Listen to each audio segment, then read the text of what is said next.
Just another day. Just another day. Well, good afternoon, and it's good afternoon from Bev. And good afternoon from Steve. And it's just another day. Oops, got my glasses on again. I don't want to look dodgy. Okay. It only feels like yesterday. Was that here? Seems like we sit here all the time. I'm gonna sneeze and I can't. It keeps coming and going, so if I sneeze, do forgive me. Okay, so what we're going to talk about today? Well, we said yes today. Yeah, it's it. On Wednesday. We said either Wednesday or Thursday we talk about my thumb. I don't know if you can see that. And what it was, we had a bit of a leak, a bit of a leak on the roof, and I look on the roof and we had a cracked tile. And Bev had took her mum to. I took her to St Peter's Centre for her eyes testing. Took her to St Peter's. Because she has starts of, I think it's glaucoma or something anyway. She has to go from checking every 6 months. Yeah, so Bev went to the St Peter's Centre to have her mother's eyes checked. And I thought it'd be a good time to get on the roof and sort the tiles out. Even though I've had my orders not to do anything with the power tool when sprocket's not about. But it just seemed, it went a bad day, wasn't it? A nice day, I thought. It was dry, wasn't it? I thought I'd crack on. So I got the angle grinder out and I got the tile, a spare tile. I got some tiles and I had to cut a couple, and I started cutting. I had the wrong angle grinder blade in for cutting tiles. It was for metal. So I got the correct blade, and on the angle grinder, in fact, just give me a second, I'll just show you. I'll demonstrate. I should have done this, I know. I might cut this bit out and bring it back in. Or I might not. Just look on. Just look interesting. No. Talk. Do some talking. How can I do talking and you bloody never shut up? Do some talking. Try and Talk about... just look good, Sprocket. That's the one. Ollie. I'm in the garage. I don't know if you can hear this. But anyway, I'm coming out the garage now. Tell him a tale. What are you going to tell him? You've lost a tooth. Yeah, it's come out, hasn't it? You're trying to be... Okay, I'm back. So it's now time to shut up. Okay, so this is the offending item. It's a Bosch, proper powerful one.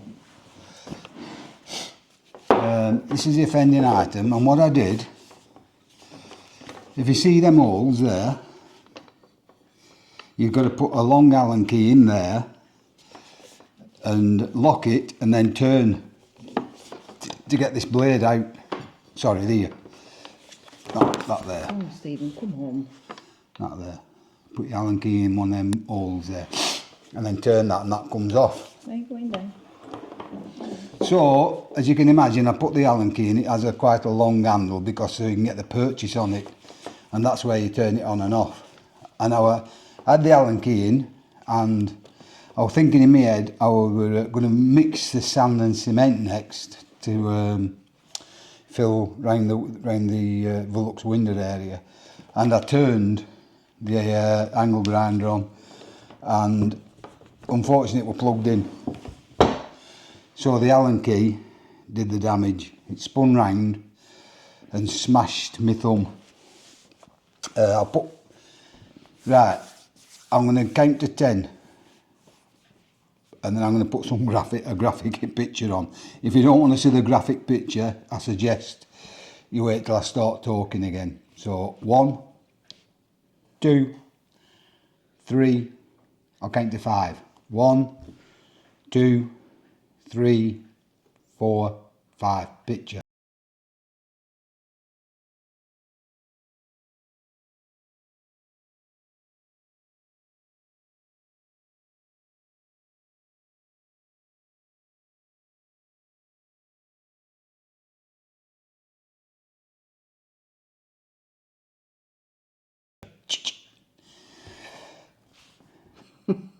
Right. As if there's going to be a picture there. As if there's going to be a picture. Well, if I were you and you're squeamish, Don't watch this video because it could pop up anywhere. It could pop up anywhere. So, now you've seen the picture, you understand what I did. And I smashed all the skin and all the muscle and everything off the bone. And the tendon. And you could see the bone. In fact, I went to hospital. Well, when I did it, it was bleeding like mad. So I thought, where can I put it? And all the house and the windows and everything were open, so I stuck it in my mouth. Well, I went round and shut all the doors and locked everything, and I went to the neighbour next door but one, Dave. Rings the bell. I said, Dave, I need to go to hospital. He said, you what? I said, I need to go, talk like that, because I didn't take my thumb out of my mouth because it was bleeding really bad. I said, I need to go to hospital. He said, when? I said, now. He said, I'll ring an ambulance. So he rung an ambulance, and the ambulance man said, you're really better off if you can get in here yourself, because we just have an ambulance to come for you. So Dave said, come in a minute. He said, oh, hang on a minute, I've just had a new carpet fit. Don't bleed on the floor. So anyhow, I goes in, he gets all his tackle together, and he run me to the emergency hospital right next to us, aren't we, Accrington, that's really good hospital. Yeah, it's not an A&E, it's a triage. And you can get in quick, can't you? We have one in Burnley, but the one at Accrington's really quick to get in and see someone. Yeah, but they won't do anything on it, clean your wound and assess it. Assess it, yeah. Or redress it. Yeah, well, if it weren't majorly serious, then they'd sort it and you'd be on your way. But if it's more serious than they deal with, then you get sent to the big hospital at Blackburn. So I went in there and I tried to speak to the receptionist with my hand in my mouth, and she said, you have to book in on that thing. I said, I'm struggling. She said, well, all right, on this occasion I'll book it in myself. Oh, that's very good of you. So I went through to the waiting room and I sat there with my thumb in my I'm like a naughty school child. Until I got caught. Oh, they said, do you need any painkiller? But I've injured myself that many times now. I know to accept the pain relief because you're getting quicker. So I took the pain relief, the pill. Yeah, I think it was Cordis or Anadol or something. Cordis or Anadol? Do you mean cocodamol or paracetamol? Yeah, I think it was paracetamol. So I took the paracetamol and went back to the waiting room, and I soon got in. And the doctor or nurse saw me there, and he looked at it. He said, that needs cleaning. So he got, them saline pack. It's like, them blood things you put in your arm. Drip. On a drip, yeah. He got a full one of them and he washed it out. He opened the cut up, pulled it apart and washed it out. He said, you know what that is there? I said, at the time I didn't. I said, what is it? He said, that's your bone. He said, try and move it. So I tried to move it a bit and it wiggled about, the bone wiggled about. He said, in that corner, what I've washed out, is your tendons. You better see it on picture. You're like little frayed cotton. And he said, you made a mess of that. I said, oh, I know. I said, I can feel it. So he said, you need to go to Blackburn Hospital. I said, well, how am I going to get to Blackburn Hospital? He said, well, you have to ring a friend or get somebody to take you. I said, all right, fair enough. So off I trot. Oh, he put a dressing on. And because the wound was open, he got an iodine pack thing. And he shoved it in the hole and put a dressing over it and said, go to Blackburn. So I comes outside and BB's, I went back to the waiting room and I said, rung Sprocket up. I said, you sat down, Bev? She said, yeah, why, what's the matter? I said, where are you? She said, I'm at Health Centre in London. Health Centre, which is a bit of an hospital type, doctor type Same sort of place as where you were. Yeah. I said, he sat down. She said, yeah, why, what's the matter? I said, I've had an accident. She said, oh my God, what we? I said, the angle grinder. So then it conjures up all. So is it bad? I said, well, it is a bit. So she got lad, our Tommy, to come to Accrington, didn't you? Well, I got the bus home from the hospital. Yeah. From the St Peter's Centre with my mum, because I couldn't drive because I'd only had my first cataract done the week before, so we had to go on the bus. So went on the bus. That was inconsiderate, weren't it? We're very inconvenient. So I rang our Tom, who were in bed because he'd been on nights, and he picked me up from my mum's and took me to Accrington. And just as we arrived at Accrington, I was coming out, weren't I? Steve had been triaged, and they were sending him to Blackburn, so that was fortunate because then Tom Yeah. could take us over to Blackburn, which is what he did. Now Accrington is shutting down, although they are going to another area which we've been to, and it's quite nice. But it was a actually. proper hospital. It was a proper Was at one hospital. time, weren't Yeah, it? and they've gradually closed it down and down and down till there's only a small Cutbacks. part of it that's used now. So it's quite it's a derelict building. But unbeknown to me, I didn't know the new hospital is opening up Come shortly, on, which we've been to because I've had it dressed there. It's not an hospital. It's a a thing, like isn't St it? Peter's said, it's like a medical centre, but and a lot of doctors are in it. Yeah, you can go with And that. you go for triage. Yeah, you can go for an minor emergency, can't accidents. you? Minor accidents. So I came out the Accrington Hospital and the BBC were there, and they were asking me questions about the hospital shutting down. So in my defence, I didn't realise it was opening somewhere else in Accrington, so I give it what for about the government and all this. So they never put it on, by They the did way. it wrong, tell them. Yeah, but they didn't put that bit on. No, though. they just put what they wouldn't want to put it on anyway, would they? Yeah, they cherry picked it. Anyhow, so off I goes to Blackburn, and we sprocket. Lad dropped us off in at hospital. They weren't stopping because he's tired. That's all right, fair enough. So me and Bev went into the hospital, What are you doing? and we waited in the waiting room, didn't we? The lady there, weren't there? How long she been there? 36 hours? No, 23 hours. 23 hours. An elderly lady, she'd had a fall outside the church, smashed all her face in. A mess, weren't it? Yeah, that were at dinner time the day before.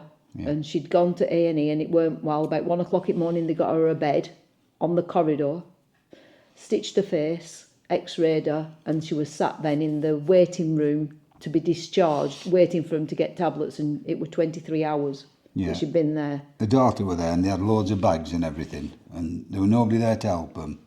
So I said to her, can I take your bags? She said, well, are you going to carry his bags? You've only got one hand. I said, yeah, but this one's all right. She said, no, they'll manage, but nobody helped him, did No, they? no, Felt that it's sorry. like- it I felt just- really sorry for him. It made me realise how vulnerable you are as you get older. Yeah. Because obviously, normally I'd have driven to Blackburn and driven home and whatever, but we were relying on people picking us up and taking us, and because I Because of weren't Sprocket's allowed to eye. drive. And I couldn't drive because of my And you hand. couldn't drive, yeah, and it were horrible. Just felt sitting child. sitting there waiting and seeing people in wheelchairs on their own, elderly people, men, ladies, elderly, sitting Yeah. on their own in a cold, drafty corridor where they'd been shoved by the staff and just left to be. Because obviously the staff haven't got time to deal sit, with it, and they've to no sit place. with them, but They've there's no nobody. places, is there? No, there's nobody there waiting for, I presume, the family to pick them up. And it is disgusting. It's absolutely disgusting. So eventually, I got to go in to see a doctor, but had I have gone to Blackburn first, Yeah, I would you'd have, have been 23 hours. I'd have been the full extent of Yeah. the time waiting. But Yeah, you knowing jumped what the I queue, know, didn't you? yeah, knowing what I knew, I went to Accrington first and jumped the queue because they saw it, washed it, dressed it, blah blah blah. Informed blah. Blackburn that you were coming, so then you weren't waiting for triage because you'd Yeah. had it. What's the So matter? What you? Come I on. goes to Blackburn, the doctor seen me, the first doctor, and he said, right, we need it X-raying. Well, we're at Accrington. No, that were at Accrington. Says you're gonna have to, because it had been knocked with the Allen key, you need it X-raying. So I went into the X-ray room. She put me on Hey. X-ray, and she said, Excuse right, me. put your thumb like that. So I put my thumb like that. So she said, so then she said, turn round. So I'm like that. I said, I can't turn it round. I said, I'm struggling. I said, I don't know what you mean, turn my hand round. She said, turn round. I said, I can't. She was proper nasty. She weren't nice. Oh, So I'm like, I was like that at the X-ray. I said, because you stand up at the machine. pig. Come on then. You stood up at the machine and the blank thing's behind you. And so I'm like that. I said, I can't turn round. So she eventually came out of the room where they take the X-ray because they're protected from radiation, aren't they? And she come over, she said, turn round. She meant just turn my body round. So I turned my body round so I should get a picture of this side. But she didn't say that. She just kept saying, turn it round, turn it round. So I was struggling turning my hand round. I don't have a lot of luck with X-rays, as you're probably aware now. So I got the X-ray, and they said they sent the pictures on to Blackburn. So I got to Blackburn, and as we've just explained what happened, I got in to see doctor, didn't I? No, Sprocket's on phone. Yeah. She's coming now.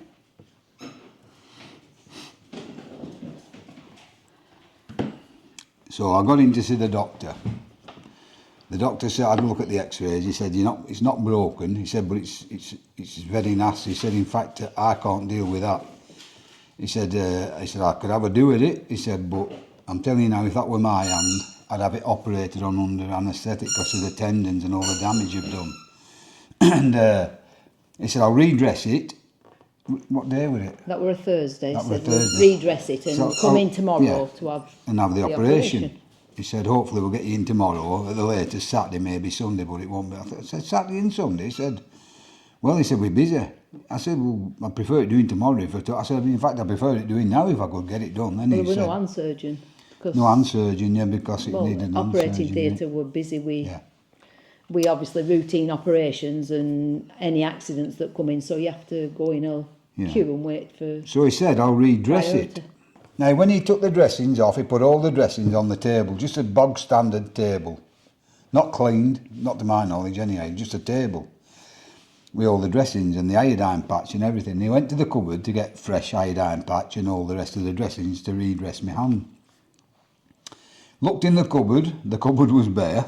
He came back to me and he got all the dirty iodine patches and all the dressings and put the originals back on. You put your clean bandage on outside. Put a clean bandage on the outside, all the inside with all the What's dirty off the table. I said, have you no dressings in cupboard? He said, it won't bother. It's not a bother. He said, it'll be all right, don't worry about it. I went, it's all right. You saying don't worry about it, but it's my hand. And they sent me for some antibiotics, didn't they? Yeah. Oh, he said, it looks pretty clean. Have you had it cleaned? I said, yeah, I went to Accrington first and they washed it with that, what's it called? I had it with saline. Saline solution. I said, they put a full pack in. He said, did they numb it first? I went, no. He went, oh, jeez. I said, yeah, I know. I said, tell me about it. Oh, you're hard, aren't you? No, I'm not hard, but what can I do? My hand's in bits. So, he said, right, get some antibiotics. Oh, yeah, we had to go up to the pharmacy Oh, for yeah. some antibiotics. She said, it'll be 2 hours, didn't she? Yeah, Something? or an hour's wait, or I can't remember. Hour It could to be an hour. two I think hours. it was 2 I can't hours. It was a remember. long time. I went, where do we go then? She said, well, I don't know. But it Waiting- weren't just waiting us. room. Everybody who went in. And that elderly lady that had been there Oh, yeah. 23 hours, her daughter came in behind us Behind to pick us. her antibiotics So up. she had to wait as long as us. And she was going absolutely off her head, weren't she? So anyhow, we got the antibiotics, said take some paracetamol if it, it continued taking the paracetamol. Which I did. So the day after, I rang up, not a chance. We'll ring you on Saturday.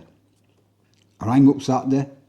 No, I didn't wait for them to ring you. I didn't wait for them because now I'm in panic mode. Yeah, because of the dirty dressing. Because of the weren't we, dirty more than dressing, anything? and I knew what were under the dressing because I'd seen it all open, a big hole. So again on Sunday I rung them. She said not a chance. Said What's the matter with you? it's a possibility we can get you in at Burnley Hospital. Well, get your pig. But the surgeon at Burnley Hospital isn't an hand surgeon. He doesn't do these operations. But I'm pretty confident he'll be able to sort it. I went, you're pretty confident he'll be able to sort it? We'll send the X-rays Oh, over yes, she said. to see whether he feels confident enough to do it, and you'll go to Burnley. Yeah, we'll send the pictures and the X-ray over. And if he feels confident he can do it, He'll do it. he'll do it. He said, don't worry about it, because if you don't feel confident, he won't do it. I went, oh, Jesus Christ, what's going on?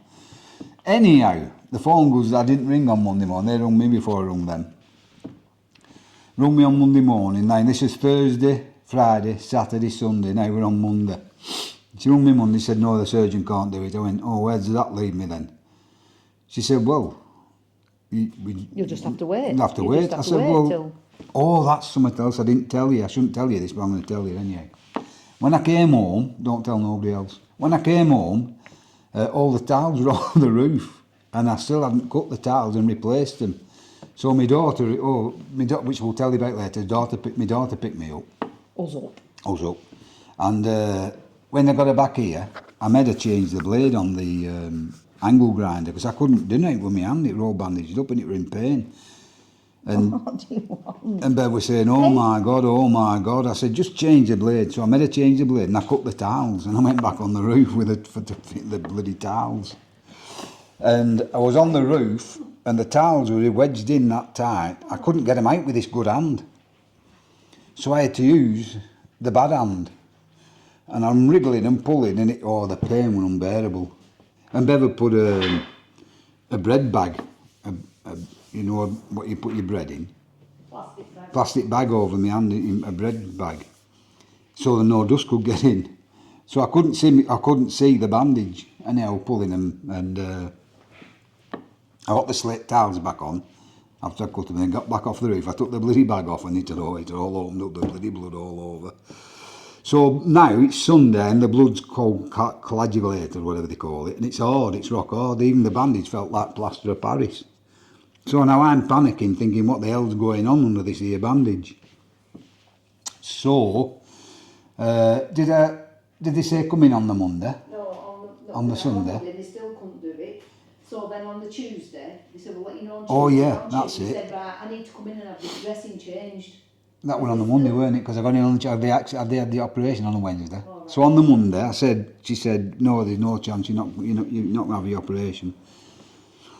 So I said, all right, then I'll need to come in and get this bandage changed. I'm a bit worried.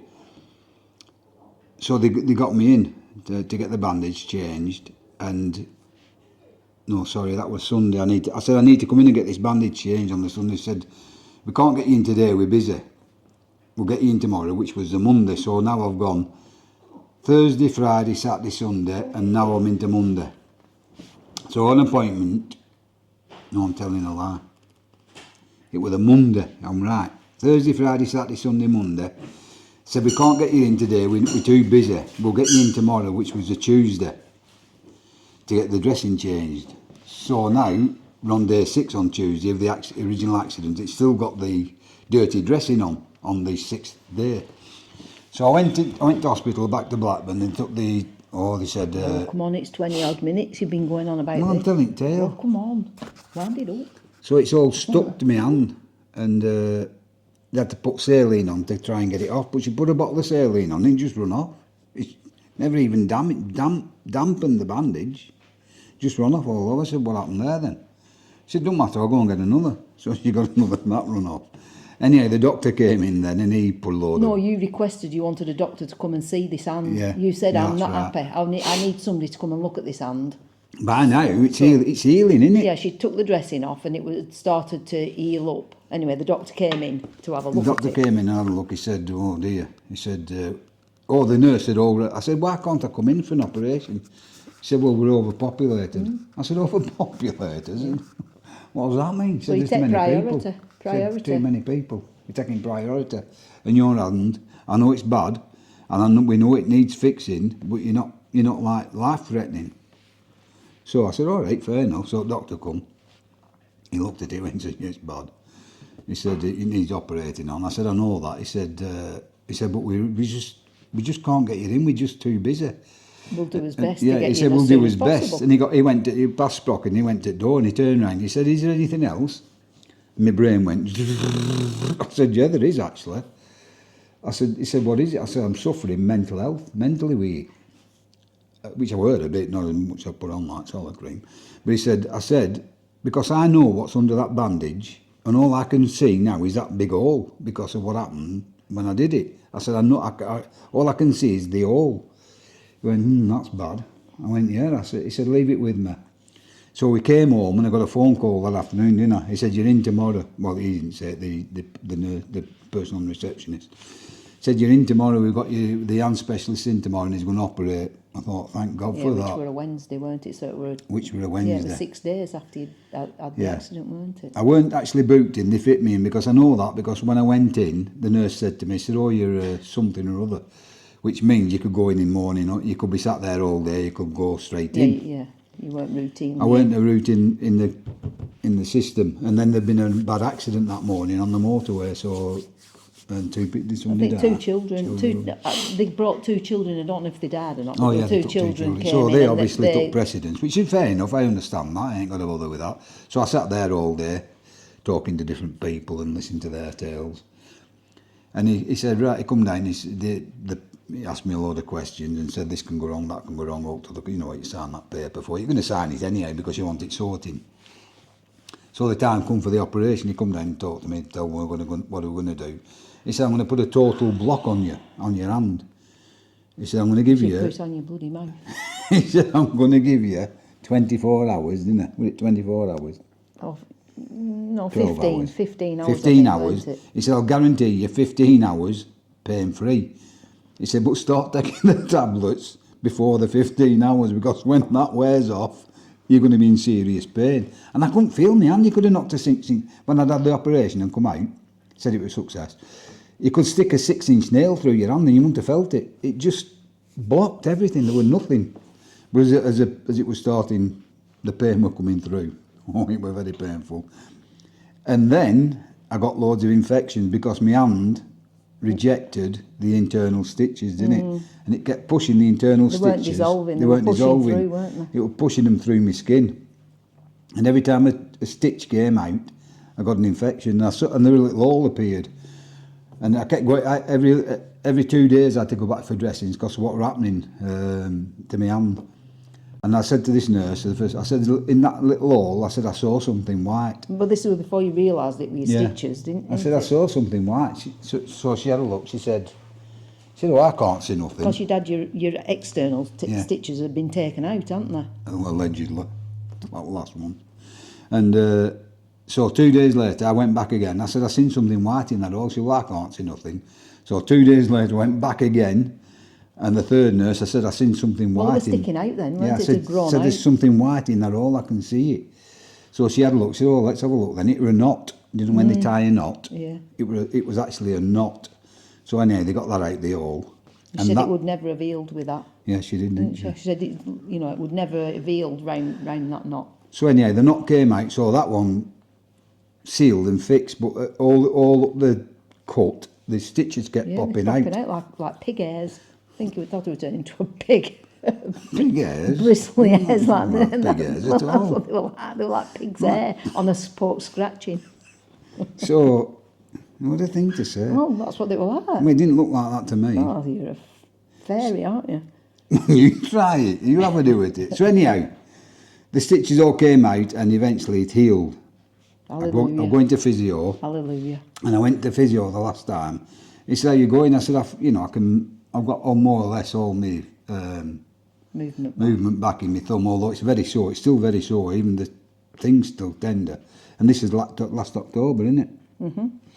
So anyhow, I went to the physio and I said, it told him what it felt like. And I said, well, I'll tell you sometimes. I said, sometimes when you just touch it or a blanket or anything touches it, I said, it's really painful. And he rubbed his fingers over the top of it and he said, He said, there's something there. I couldn't feel what he was talking about. He said, there's something there. I said, what is it? He said, I don't know. He said, it could be an hair or it could be a stitch. He said, but there's something there. He had right soft hands and all, right little tender soft hands. Not that I'm thinking of his hands at all. No. Yeah, he was very softly spoken, weren't he? He was. Nice, I had to struggle to hear him, didn't I? Yeah, he was a nice lad. So he kept rubbing his thumb over. He said, there's something there. He said, I don't know if it's an ingrowing hair or I don't know if it's a stitch, but until that sorts itself out, he said, that won't mend. He said, It'll still be tender. Yeah, he said, you might even have to come back and we'll open it up. I went, oh, God almighty, can't go through that again. So anyhow, when I came home, we got this not special oil, but it's a tenner a bottle, isn't it? Oh no, it's 15 quid, wasn't it? Bio oil. Bio oil for scars. And I'm rubbing that on all the time. And I think I've rubbed too much on at the moment. I just laid off for a bit because I was putting all the time. And I'm rubbing it on. I just said to Bev, I said, there's something there, Bev, like a bit of grit. I said, I just felt a bit of grit come out and it was right rough on my thumb when I was rubbing it. So because of the oil, it had stuck. So I give it to Bev and she got phone on it to try and blow it up with a photo. And what it was another stitch, a black stitch, the external stitch this time. And a bit of stitch had been left in on it, and that's what it was, like a spell in your finger if you've ever had it. Yeah, if you touch it and rub it wrong way. That's what was happening. Yeah, if you rub it wrong way, it hurts. So that's what was happening. So thank God everything's out. Everything's out. Best of it is, first nurse that you saw, she said, there's only about 6 stitches. Didn't she? Yeah. There's been about 10 come out since they had them took out. But there'll be a photo of the stitches on here, count them yourself, and you tell me what you think. There might be a photo. No, there will be. Might be a photo. I'll or show something. them with them. What's she got now? Oh my word. We're having trouble with our little... She's got some moss off one at logs.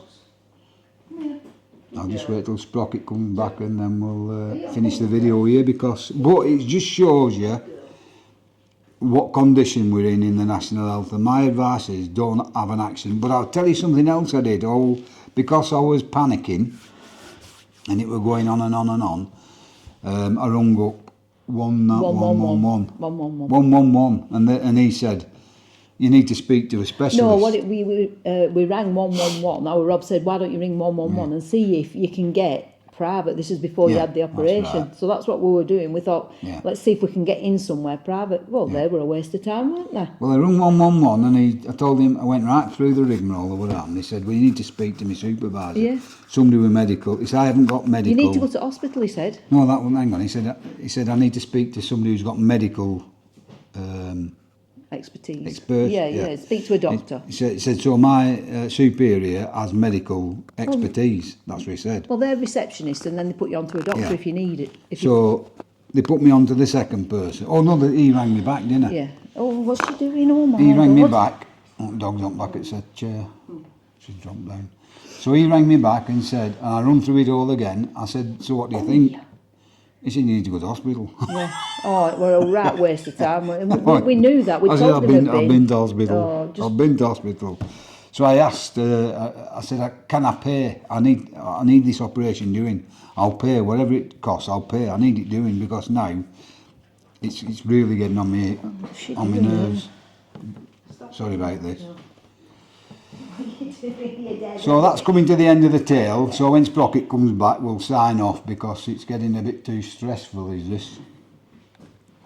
As you can appreciate. When we rung that 111, and what a waste of time, our Rob were quite concerned, weren't you? Yeah. How bad the NHS was, because obviously unless you use it, you right. don't know. So he said, I'm going straight home and I'm going to see about private healthcare. Yeah. So he went home, and for him and his partner and his little girl, it were £89 a month for private healthcare, which that's, fine. But the private healthcare said, you don't get private health. If you have an accident like Steve had, you would still have to go through the NHS. You still go through the NHS before you get to the private. I mean, if you need an operation, if you need a new hip, you can choose to go private anyway. So because he didn't take it, did he? No. But when I said I'd pay, I rung up and I said I'll pay. I'll pay. Get me in. I'll pay. Yeah, but there were no And surgeons. They said, well, it don't matter. Don't matter if you pay, you don't pay, you still can't come in. Yeah, That was the reply, weren't it? Yeah. So I don't know. When you need them, that's when it's frightening. Whereas when you don't need them, you think, oh, it'll be all right. Everything NHS gets sorted. is But it all gets. But no, trust me. Be careful out there. Yeah, be careful. Don't be having no accidents. No. So that's the moral of the tale. So it's goodbye from Bev. And goodbye from Steve. Thanks for listening. Stay safe. I'm sorry. Bye. Stay safe. It's a zoo out there. Adios.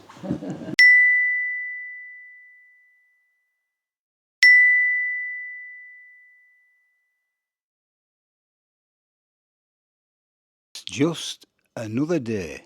Just another day.